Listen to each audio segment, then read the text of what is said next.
नमस्कार विद्यार्थी मित्रांनो, श्री स्वराज्य करिअर पॉईंटमध्ये सर्व विद्यार्थ्यांचे स्वागत. मराठी व्याकरण. प्रश्न पहिला, खालीलपैकी कोणते सर्वनाम लिंगानुसार बदलते? ऑप्शन डी, मी. हे सर्वनाम बोलणारी व्यक्ती पुरुष असो वा स्त्री दोन्हीसाठी मी असेच राहते, म्हणजे लिंगानुसार बदलत नाही. प्रश्न क्रमांक दुसरा, तो नेहमी खरे बोलतो.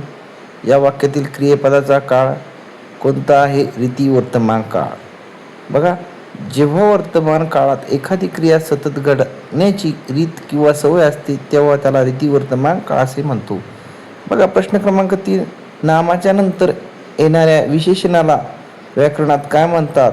तर विधी विशेषण. जे विशेषण नामाच्या नंतर येते त्याला विधी विशेषण किंवा उत्तर विशेषण असे म्हणतो.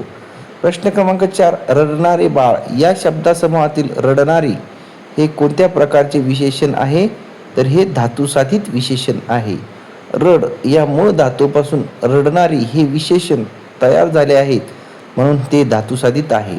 बघा, प्रश्न क्रमांक 5, युद्ध पराक्रम आणि शौर्य या वर्णनातून कोणता रस निर्माण होतो? तर वीर. ऑप्शन क्रमांक बी. शौर्य पराक्रम आणि साहसी कृत्यांच्या वर्णनातून वीर रस निष्पन्न होतो.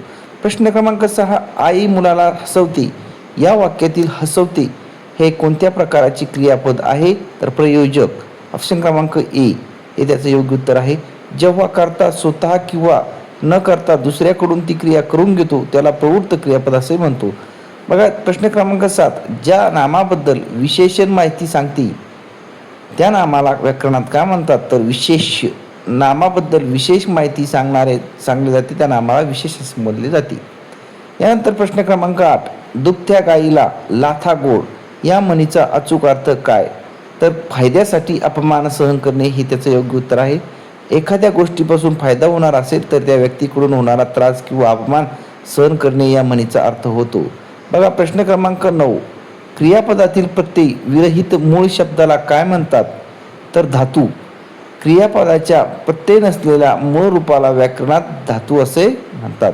प्रश्न क्रमांक 10, मला आज मळमळते. या वाक्यातील क्रियापद कोणत्या प्रकारचे आहेत?